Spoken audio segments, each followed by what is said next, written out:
సిద్ధం మేమంతా సిద్ధం బస్సు యాత్రలతో ఇప్పటికే రాష్ట్రాన్ని చుట్టొచ్చిన ఆంధ్రప్రదేశ్ ముఖ్యమంత్రి వైఎస్ఆర్ కాంగ్రెస్ పార్టీ అధినేత వైఎస్ జగన్మోహన్ రెడ్డి ఇప్పుడు మూడో విడత ప్రచారం నిర్వహిస్తున్నారు. రోజుకు 3 అసెంబ్లీ నియోజకవర్గాల్లో బహిరంగ సభలు నిర్వహిస్తున్నారు. ఇవాళ చోడవరం, పి గన్నవరం, పొన్నూరులో జరిగే బహిరంగ సభల్లో పాల్గొంటారు సీఎం జగన్. కాసేపట్లో అనకాపల్లి జిల్లా చోడవరంలోని కొత్తూరు జంక్షన్లో జరిగే ప్రచార సభలో పాల్గొంటారు.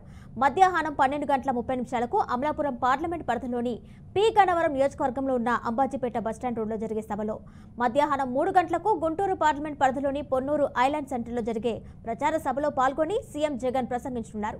దీనిపై మరింత సమాచారం మా గుంటూరు ప్రతినిధి శ్రీనివాస్ లైవ్ ద్వారా అందిస్తారు. శ్రీనివాస్, చెప్పండి. ఇప్పటికే సిద్ధం మేమంతా సిద్ధం సభలతో ప్రచారంలో దూసుకెళ్తున్నారు సీఎం జగన్. ఈ నేపథ్యంలోనే రోజుకు 3 నియోజకవర్గాల్లో కూడా ఎన్నికల ప్రచారంలో పాల్గొంటున్నారు. ఈ రోజు ప్రచారం సంబంధించిన అప్డేట్స్ ఇవ్వండి. కిరణ్మయ్య, వైఎస్ఆర్సీపీ పార్టీ రానున్న ఎన్నికల్లో విజయమే లక్ష్యంగా ముందుకెళ్తుంది. వైఎస్ఆర్సీపీ అధినేత జగన్మోహన్ రెడ్డి సిద్ధం మేమంతా సిద్ధం బస్సు యాత్ర సక్సెస్ చేసుకున్న తర్వాత ఇప్పుడు బహిరంగ సభలపైన ప్రత్యేకమైనటువంటి దృష్టి కేంద్రీకరించడం జరిగింది. నిన్నటి నుంచి ఈ బహిరంగ సభలు రాష్ట్ర వ్యాప్తంగా కొనసాగుతున్నాయి. ఈ రోజు కూడా 3 చోట్ల, అంటే ప్రతిరోజు 3 చోట్ల బహిరంగ సభల్లో జగన్మోహన్ రెడ్డి పాల్గొనే విధంగా కూడా షెడ్యూల్ ప్రిపేర్ చేయడం జరిగింది. అయితే ఈరోజు ముఖ్యంగా చూస్తే అనకాపల్లి జిల్లా చౌడవరంలో ఒక సభ, తర్వాత పి గన్నవరం నియోజకవర్గంకి సంబంధించినటువంటి ప్రాంతంలో ఒక సభ, అలానే చూసుకున్నట్లయితే కనుక గుంటూరు, ఉమ్మడి గుంటూరు జిల్లాలో పొన్నూరు నియోజకవర్గంలో ఒక బహిరంగ సభ జరగడానికి కూడా సిద్ధం కావడం జరిగింది. ఈరోజు ఉమ్మడి గుంటూరు జిల్లాలో పొన్నూరు నియోజకవర్గంలో హైలాండ్ సెంటర్లో మధ్యాహ్నం 3 గంటలకు జగన్మోహన్ రెడ్డి బహిరంగ సభకు సంబంధించినటువంటి ఏర్పాట్లు పూర్తి చేయడం జరిగింది. అయితే వైఎస్ఆర్సీపీ పార్టీకి సంబంధించి మేనిఫెస్టో విడుదల చేసిన తర్వాత జోష్తో ముందుకెళ్తున్నటువంటి పరిస్థితి ఉండడం జరిగింది. ప్రతిపక్ష పార్టీల కంటే భిన్నంగా జగన్మోహన్ రెడ్డి ఐకాన్గా ప్రజల్లో ముందుకు రావటము, ప్రజల్లో తాను ఏం చేశాను, గడిచిన 5 సంవత్సరాల్లో తమ ప్రభుత్వం ఏం చేసింది, రానున్న 5 సంవత్సరాల్లో ఏం చేయదలుచుకున్నాం, తమకు ఎందుకు అవకాశం ఇవ్వాలి అనే విషయాన్ని కూడా కులంకుషంగా ప్రజలకు వివరిస్తున్నటువంటి పరిస్థితి ఉండడం జరిగింది. ఒక విధంగా నవరత్నాలకు సంబంధించినటువంటి పథకాలే కాకుండా వాటిని కొంచెం అడ్జస్ట్మెంట్స్ చేసి పంపించినటువంటి పరిస్థితి కూడా ఉండడం జరిగింది. అయితే ముఖ్యంగా చూసుకున్నట్లయితే కనుక అమ్మఒడి 13,500 నుంచి 16,000కు పెంచుతూ నిర్ణయం తీసుకోవటము, అలానే రాష్ట్రంలో ఉన్నటువంటి సంక్షేమ పథకాలకు సంబంధించి కూడా క్లారిటీ ఇవ్వటము, పెన్షన్ 3,000 నుంచి 3,500 రూపాయలు పెన్షన్ చేస్తామంటూ కూడా ఇచ్చినటువంటి పథకాలను వాటన్నిటిని వివరించడమే కాకుండా రాష్ట్రంలో ప్రతిపక్ష పార్టీలన్నీ కలిసి కూడా జగన్మోహన్ రెడ్డి మీద ఏ విధంగా ముందుకొస్తున్నాయి,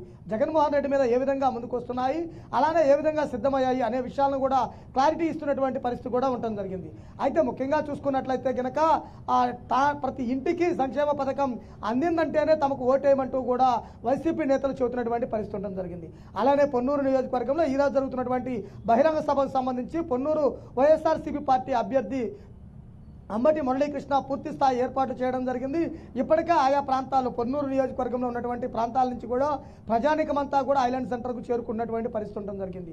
అయితే జగన్మోహన్ రెడ్డి బహిరంగ సభ తర్వాత పొన్నూరులో రాజకీయ ముఖ చిత్రం కూడా మారుతుంది. ఇప్పటికే గత 40 సంవత్సరాలలో తెలుగుదేశం పార్టీ హయాంలో చేయని పనిని వైసీపీ పార్టీ ఒక్కసారి గెలిచి అక్కడ పనులు చేసి చూపింది. మరలా మాకు ఒక అవకాశం ఇవ్వండి అంటూ కూడా అంబటి మురళి ప్రతి మండలంలోనూ తిరుగుతున్నటువంటి పరిస్థితి ఉంది. ఈరోజు జగన్మోహన్ రెడ్డి బహిరంగ సభ ద్వారా పొన్నూరు రాజకీయ ముఖ చిత్రం కూడా మారుతుందంటూ కూడా చెబుతున్నటువంటి పరిస్థితి ఉండడం జరిగింది. ఇక రాష్ట్రంలో వైఎస్ఆర్సీపీ మరో ప్రపంచం సృష్టించే విధంగా కూడా ప్రజల్లోకి వెళ్ళడానికి సిద్ధమవుతుంది. జగన్మోహన్ రెడ్డి గత 5 సంవత్సరాలు ఏం చేశారు, రానున్న రోజుల్లో ఏం చేస్తామనేది కూడా స్పష్టంగా చెబుతున్న పరిస్థితి అయితే కనుక కనపడుతుంది. అయితే శ్రీనివాస్, ఈసీ ఆదేశాల మేరకు వాలంటీర్ల ఇన్వాల్వ్మెంట్ ఉండకూడదు పెన్షన్ల పంపిణీలో అని చెప్పడం జరిగింది. ఈ నేపథ్యంలోనే లాస్ట్ మంత్ పెన్షన్ల పంపిణీలో చాలా అవకతవకలు జరిగాయి, చాలా మంది వృద్ధులు కూడా చనిపోయారు. అయితే ఈ నేపథ్యంలో వాళ్ళ ఖాతాలో అకౌంట్లో డబ్బులు జమ చేస్తాం, పెన్షన్లు అందజేస్తామని కూడా చెప్పడం జరిగింది. అయితే పెన్షన్ల వ్యవధి కేవలం 2 రోజులు మాత్రమే మిగిలింది. దాని గురించి బహిరంగ సభలో సీఎం జగన్ ప్రస్తావించే అవకాశం ఉందా?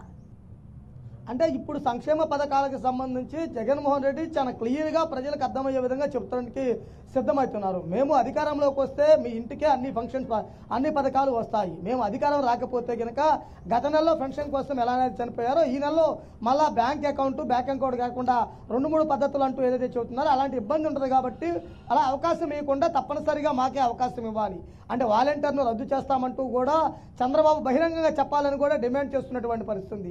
అలానే సంక్షేమ పథకాల అమలు తీరుపై కూడా ఎటువంటి విధానాలు ఆ ప్రతిపక్ష పార్టీలు అవలంబిస్తున్నాయి, ప్రతిపక్ష పార్టీలు ఎటువంటి హామీలు ఇస్తున్నాయి, మేము ఏం చేయదలుచుకున్నాం అనేది కూడా వివరించే అవకాశం ఉంది. అయితే ఈ నెల అంటే మే ఫస్ట్ తారీఖు పెన్షన్ సంబంధించి పంపిణీ జరగాల్సినటువంటి తీరును కానీ, ఈసీ తీసుకున్నటువంటి నిర్ణయాన్ని కానీ, ప్రతిపక్ష పార్టీలు చేస్తున్నటువంటి ఆలోచన విధానాలు కానీ వీటన్నింటినీ కూడా ఈరోజు జగన్మోహన్ రెడ్డి ప్రస్తావించే అవకాశం కూడా కనపడుతుంది. అంటే సామాన్యులకు ఇబ్బంది కలగకుండా చేసే ప్రయత్నం వైఎస్ఆర్సీపీ పార్టీ చేస్తుంది. కానీ సామాన్యులను ఇబ్బంది పెట్టే పరిస్థితి ప్రతిపక్ష పార్టీలు చేయాలంటున్నారు అని చెప్పే ప్రయత్నం కూడా చేసే అవకాశం ఉంది. Right Srinivas, thank you.